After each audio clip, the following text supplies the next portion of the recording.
우리는 지난 시간에 복음은 우상을 무너뜨린다라는 제목으로 바울을 통해서 로마도 보아야 한다는 것과 사람이 만든 신은 신이 아니기 때문에 복음으로 그 우상들을 무너뜨려야 된다는 것, 또 하나님께서는 우리의 형편과 사정을 안다는 것을 함께 나누었습니다. 오늘은 계속 이어지는 바울의 선교와 목회와 그의 고백을 함께 나누고자 합니다. 먼저 첫 번째로 바울의 선교입니다. 우리 사도행전 20장 1절에서 3절 말씀을 같이 한번 자막을 통해 읽도록 하겠습니다. 함께 읽겠습니다. 시작. 소동이 끝나자 바울은 제자들을 불러 격려한 뒤 작별하고 마게도니아 지방으로 떠났습니다. 그는 그 지방을 두루 다니면서 사람들에게 많은 격려의 말을 해주었고 마침내 그리스에 도착해 그곳에서 석 달 동안 머물렀습니다. 그는 거기서 배를 타고 시리아로 가려고 했는데 유대 사람들이 그를 해치려는 음모를 꾸미자 마게도니아를 거쳐 시리아로 돌아가기로 결심했습니다. 바울은 에베소에서 일어난 엄청난 소요 속에서 하나님의 극적인 도움으로 해결을 보게 됩니다.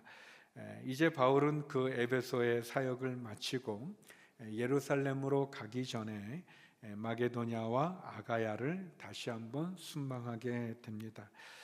우리가 계속해서 바울의 선교를 보게 되는데 바울의 선교의 특징이 있다면 첫 번째는 멈추지 않는 선교입니다. 바울은 1차 선교 여행이 끝난 이후에 또 2차, 3차 선교 여행을 계속 이어갔고 그리고 많은 박해와 핍박 가운데도 중단하지 않고 멈추지 않은 것을 보게 됩니다. 하나님의 선교는 멈출 수 없습니다.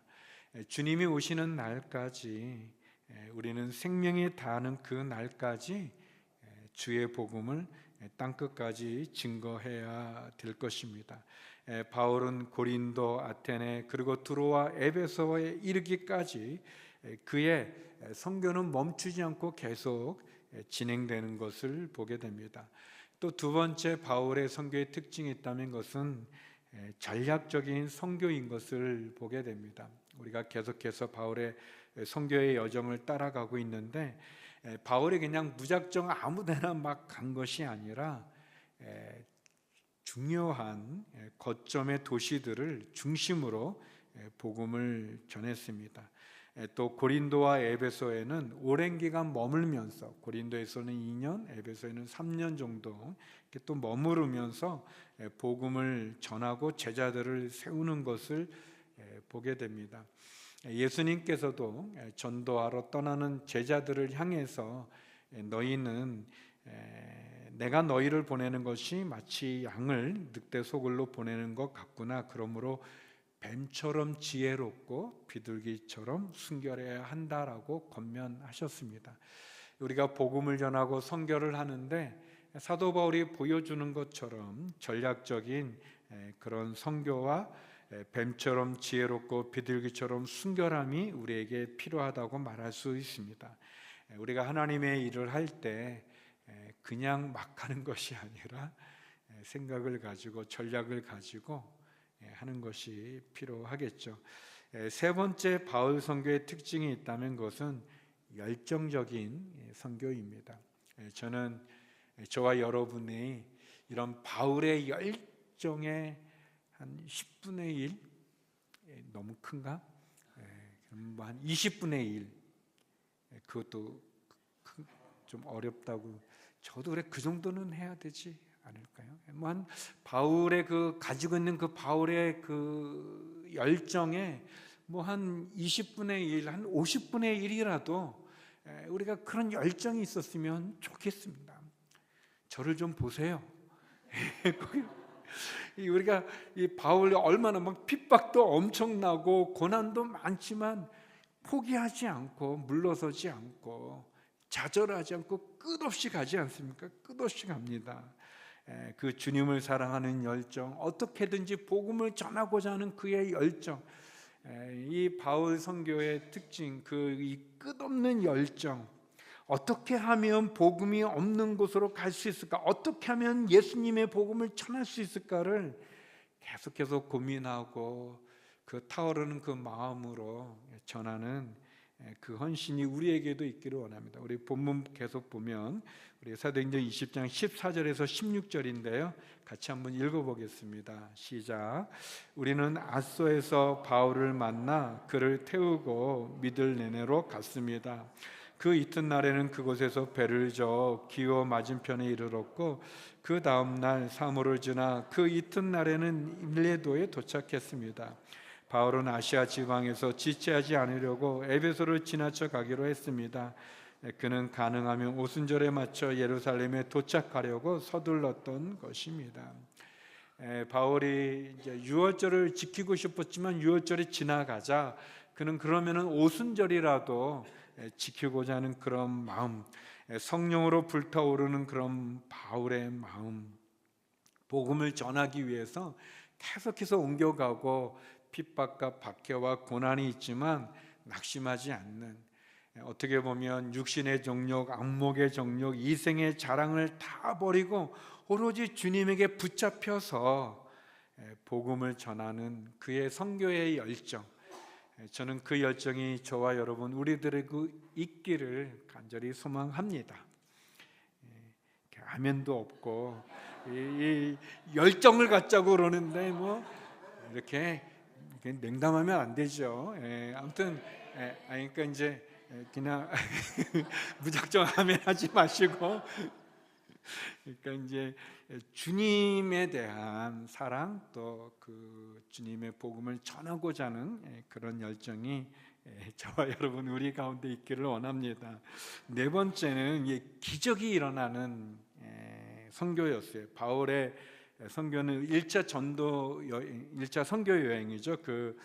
그때도 바나바와 함께 가다가 두아디라라는 곳에서는 나면서 한 번도 걸어본 적이 없는 분을 고치는 아주 엄청난 기적이 일어나는데, 계속해서 바울이 갔던 곳에 보면 여러 기적들이 일어납니다. 우리 사도행전 20장에도 보면은 유도고라고 하는 한 청년을 드로아에서 살리는 그런 기적이 있어요.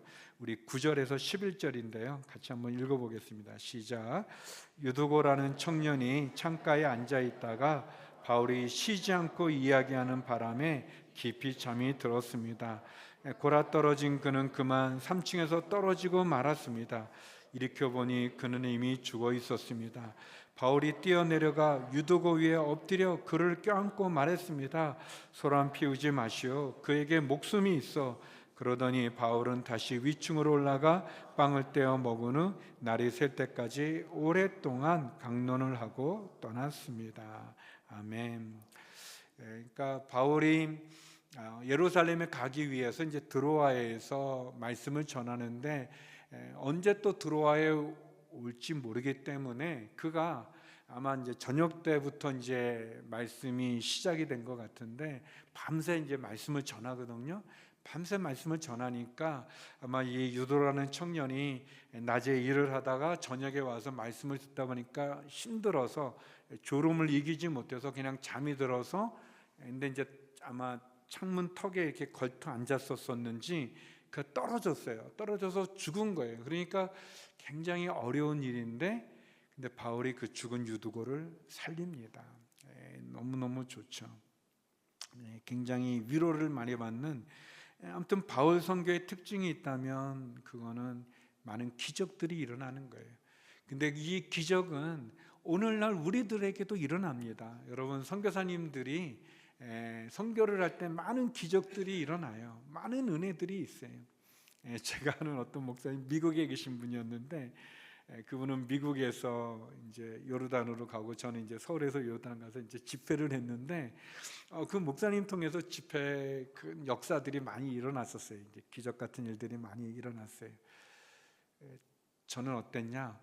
뭐 묻지 않으셔도 아무튼 이제 그런데 이제 그 목사님하고 이제 집회 다 마치고 같이 이제 이야기 나누는데, 그 목사님 그런 얘기 하는 거예요. 이상하게 미국에서 그때 이제 담임 목사님으로 목회하셨는데 이상하게 그 본인 섬기시는 교회에서는 이런 이적이 안 나타난대요.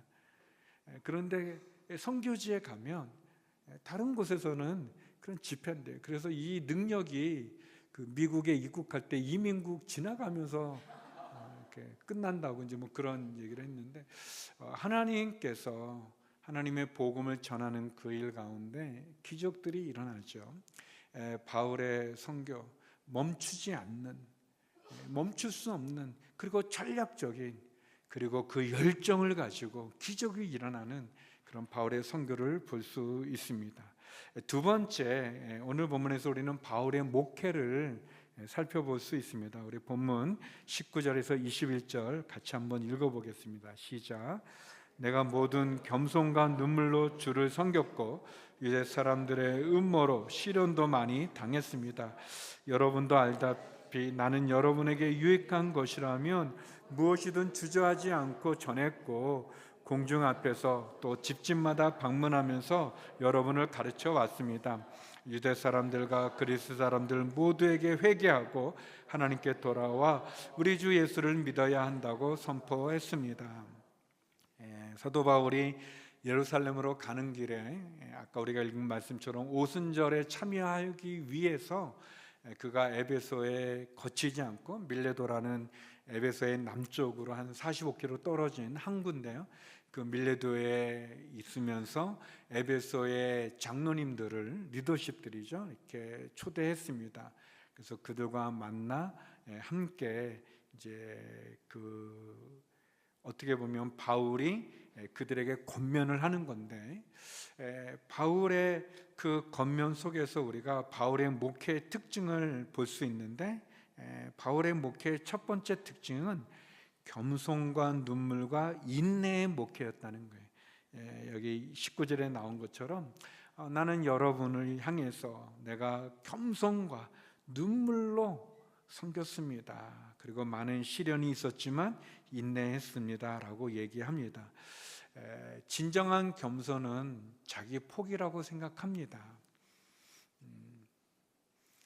바울은 자기가 가지고 있는 많은 것들을 다 내려놨어요. 그는 그렇게 섬겼죠. 또 그는 사랑을 가지고 눈물로 섬겼습니다. 우리는 바울이 굉장히 강한 사람으로 알지만 바울은 믿지 않는 자기의 동족 유대인 때문에 눈물을 흘렸고, 복음을 전하지만 듣지 않는 많은 불신자들 때문에 또 눈물을 흘렸고, 그리고 바울은 자기가 세운 교회, 그 교회를 위해서도 눈물을 흘렸습니다. 또 많은 핍박, 고통, 오해, 그 속에서 인내하고 참는 그런 모습을 보여주었죠. 바울의 목회의 두 번째 특징이 있다면 그는 오직 복음만 전하고 예수님께 영광 돌리는 그런 목회를 했어요. 저는 바울이 우리가 쭉 아는 것처럼 세상에 많은 지식이 있는 분이지만 그 세상의 지식도 자랑하지 않았을 뿐 아니라 그는 오직 십자가의 복음만을 전하기를 원했습니다. 그리고 자기가 영광받는 것이 아니라 주님이 영광받기를 원하는 그런 마음입니다. 제가 굉장히 좋아하는 말씀이고 저도 이렇게 살아가고 싶은 소망이 있는데요. 바울이 빌립보 교회에 보낸 편지에서 했던 고백입니다. 빌립보서 1장 20절인데요. 우리 같이 한번 읽어보겠습니다. 시작. 내가 간절히 기대하고 소망하는 것은 내가 어떤 일에도 부끄럽지 않고 항상 그랬듯이 지금도 담대하게 원하는 것은 살든지 죽든지 내 몸을 통해 그리스도가 위대하게 되시는 것입니다. 바울의 고백이에요. 바울은 내가 살든지 죽든지 오로지 나를 통해 주님이 영광받기를, 주님이 위대해지기를 원한다, 그런 고백을 했습니다. 주님이 존귀되는 게 그런 꿈이죠.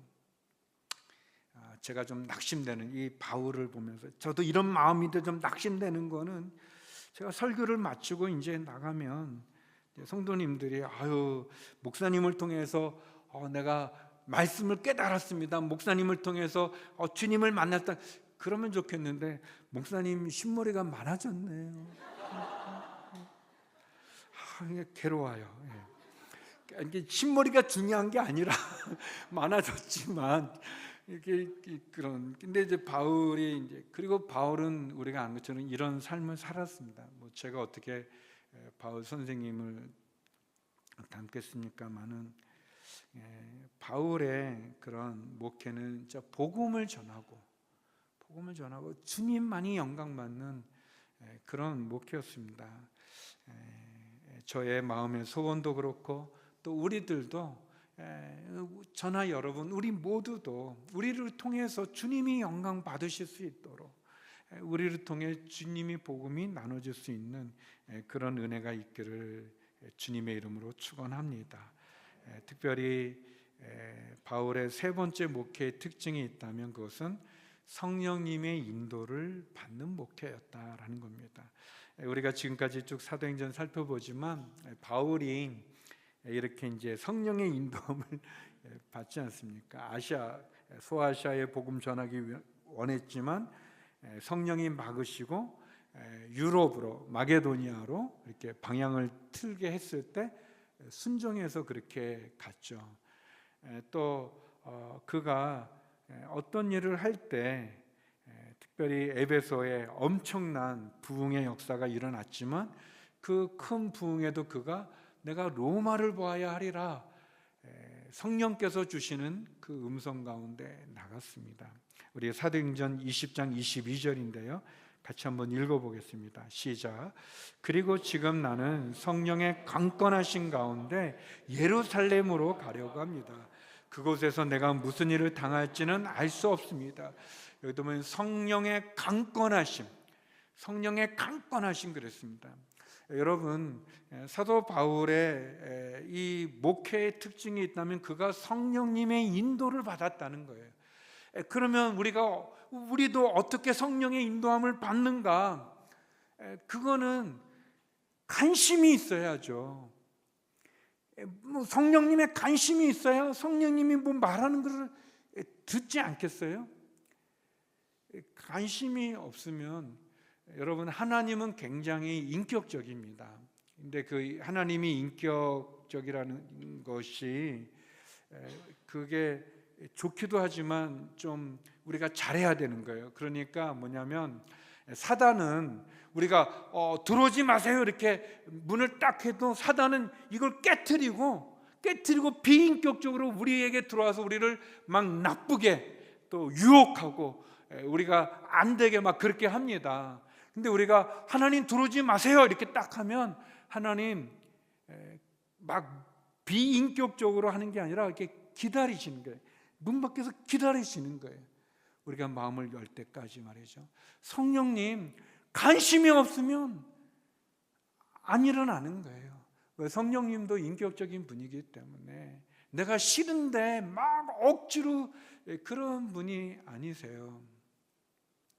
뭐 예를 들어 내가 방언을 했는데 방언으로 하나님 앞에 우리 하나님이 우리에게 주시는 많은 그런 은사들이 여러 가지가 많이 있는데 그 은사를 쓰지 않으면 그러면 거두시는 거예요. 없어지는 거예요. 성령님이 우리에게 긍휼의 은사를 주셨는데 그 긍휼의 은사를 사용하지 않으면 나중에 그런 긍휼의 마음이 있지 않는 거예요. 가르침의 은사를 주셔서 내가 잘 가르쳐야 되는데 사용해야 되는데 나누어야 되는데 열매를 맺어가야 되는데 안 하면 없어지게 되는 거예요. 성령님 그렇거든요. 그러니까 성령의 강권하심에 바울이 순종하고 따르니까 계속해서 성령의 놀라운 은사와 역사가 열매가 일어나는 거예요. 성도 여러분, 우리가 성령님에 대한 사모함이 없는데 성령님에 대한 은사의 사모함이 없는데 어떻게 은사가 주어지겠습니까?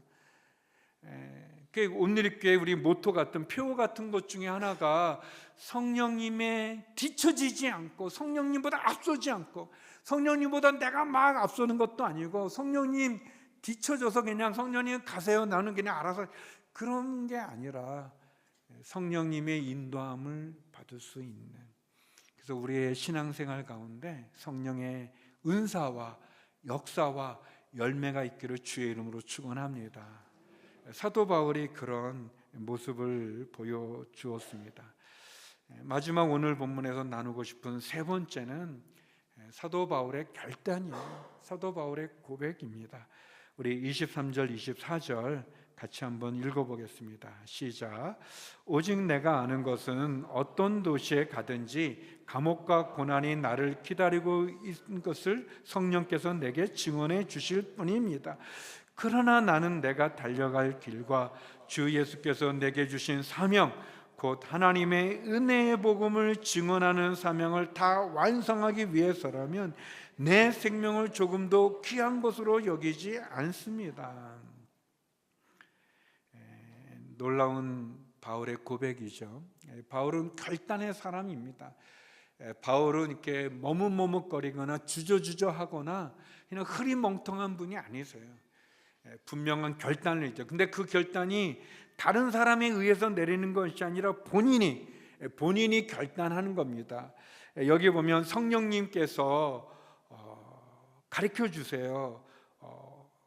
감옥에 간다, 고난이 있다, 그렇게 이야기하지만 바울이 주님께서 내게 주신 그 사명을 위해서, 그 부르심을 위해서 나는 내 생명도 조금도 귀한 것으로 여기지 않습니다, 그렇게 고백합니다. 누가 시켜서 하는 게 아니라 바울이 그렇게 선택했고 결정했고 결단했고, 그리고 그 고백처럼, 그 결단처럼 끝까지 그 길을 갑니다. 사랑하는 성도 여러분, 우리도 끝까지 하나님이 내게 주신 그 사명 감당할 수 있는 저와 여러분 되기를 주의 이름으로 축원합니다. 좀 힘들다고, 어렵다고, 또 상황이 여의치 않다고 후퇴하는 게 아니라, 손을 놓고 있는 것이 아니라, 포기하는 것이 아니라 주님이 주시는 그 사명, 나를 통해 주께서 이루고자 하시는 그 말씀을 우리가 붙잡고 그 일을 감당할 수 있기를 원합니다. 바울의 그런 순교적인 그런 믿음, 그 주님을 사랑하는 그 마음으로 그 사명의 길을 가는 거죠. 어떤 핍박과 환난이, 고난과 어려움이 온다 할지라도 포기할 수 없는, 중단할 수 없는 그 사명을 위해 그가 그 생명도 바치겠다, 그런 고백을 하고 있습니다. 저는 소망하기를 저와 여러분의 마음 가운데 주님이 주신 그 사명, 주님이 주시는 그 은혜가 우리로 하여금 우리의 삶의 방향을 잡을 수 있는, 예수님께서는 십자가의 길이 아니면 가지 않으셨잖아요. 그리고 그 십자가를 지기 위해서 그것이 너무 어렵고 힘들지만 포기하지 않고 그 십자가를 지셨잖아요. 여러분, 겟세마네 동산에서 기도할 때 그 땀이 핏방울같이 떨어진다고 그랬잖아요. 그렇게 힘들 정도의 그 애통함과 그 절규가 있지만 결국 십자가를 지셨죠. 그 사명 감당했죠. 바울도 마찬가지입니다. 바울도 끊임없는 박해와 고난과 또 시련과 오해를 받았지만 끝까지 그 길을 간 것입니다. 저와 여러분의 삶에 이런 비전이, 이런 소명이, 이런 은혜가 있기를 주의 이름으로 축원합니다. 저는 어떻게 보면 바울이 우리들에게 보여주는 많은 모습 가운데 이 20절에 나오는 이 바울의 이 고백이 24절에 그러나 나는 내가 달려갈 길, 주 예수께서 내게 주신 사명, 이 은혜의 복음 증거하는 일에는 내 생명을 조금도 귀한 것으로 여기지 않겠다, 이제 그런 고백이 얼마나 소중한지 모르겠습니다. 제가 이 말씀 읽을 때마다 기억나는 거는, 제가 이제 신학대학 1학년에 입학을 했을 때, 그때 오리엔테이션 하면서 저희 4명을 한 방에 같이 이제 재웠는데, 아침에 그 2명은 고등학교 졸업하고 있고 두 분은 재수를 해서 좀 나이가 좀 그렇게 넷이 있는데 제일 나이가 많은 분이 아침 경건을 하는데 이 말씀을 읽으셨어요. 저는 고등학교 졸업하고 바로 갔거든요. 어린데 죽음을 얘기하셔가지고, 그렇지만 그 순수한 그 네 명이 이 말씀 읽고 우리가 그렇게 주님을 위해 죽읍시다고 이제 손잡고 같이 기도했던 그 장면이 생각이 늘 나요. 다키아 목사님으로 지금 사역하고 계시는데, 사도 바울의 이 결단이, 이 고백이 저와 여러분의 고백과 결단이 되기를 주의 이름으로 축원합니다. 그리고 이제 바울이 그 에베소의 장로님들에게 그 밀레도 항구에서 세 가지를 권면합니다. 28절, 31절, 35절 그냥 요 같이 한번 자막을 통해서 우리 같이 한번 읽어보겠습니다. 시작. 여러분은 자신과 양떼를 잘 살피고 조심하십시오. 성령께서 여러분을 감독자로 세우셔서 하나님께서 자기 피로 사신 교회를 돌보게 하셨. 31절입니다. 그러므로 정신을 똑바로 차려 깨어 있어야 합니다. 내가 3년 내내 여러분 모두에게 밤낮 쉬지 않고 눈물로 훈계한 것을 잊지 마시. 35절입니다. 이처럼 내가 모든 일에 모범을 보였으니 여러분도 약한 사람들을 도우며 주는 것이 받는 것 복있다라고 하신 주 예수의 말씀을 기억해야 합니다. 바울이 우리에게 권면한 거예요. 여기 보면 28절에 여러분은 자신과 양떼를 잘 살피시오 그랬어요.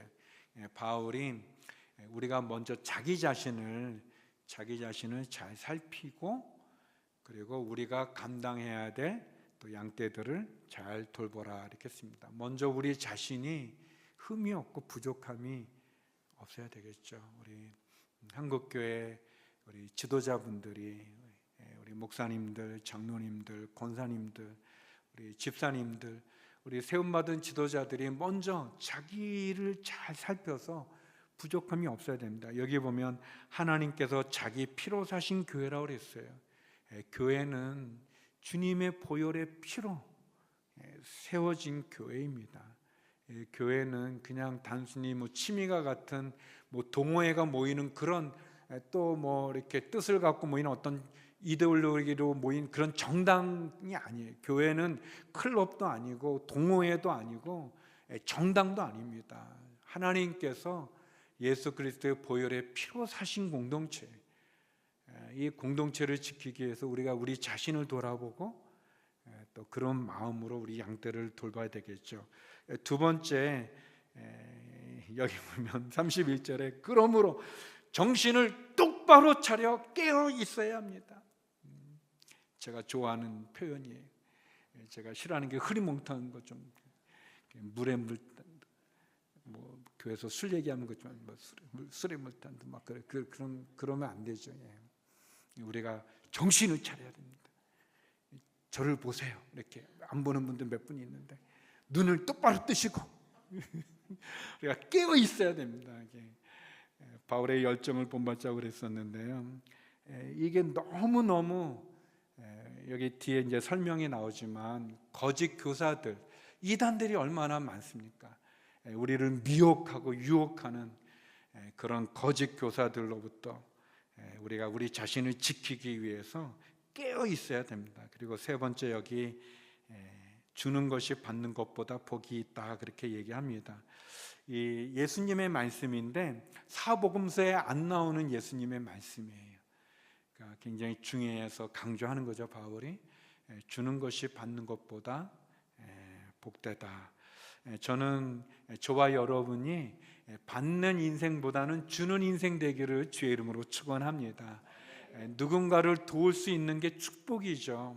누군가와 함께 나눌 수 있는 것, 특별히 연약한 사람들, 약한 사람들, 우리 가족 가운데, 형제 가운데, 우리 또 공동체 가운데, 성도 가운데 연약하고 또 어려운 분들 도와줄 수 있는, 그것이 우리에게 소중합니다. 이렇게 다 마쳤을 때 이제 바울이 에베소의 장로들과 헤어지게 됩니다. 그리고 바울의 그런 고백처럼, 결단의 고백 24절에 있는 것처럼 에베소 장로님들은 이제 바울을 다시 못 볼 거라는 안타까운 마음에 눈물을 흘리며 서로 껴안고 기도하고 헤어지는 장면입니다. 우리 36절 37절 같이 한번 읽어보겠습니다. 시작.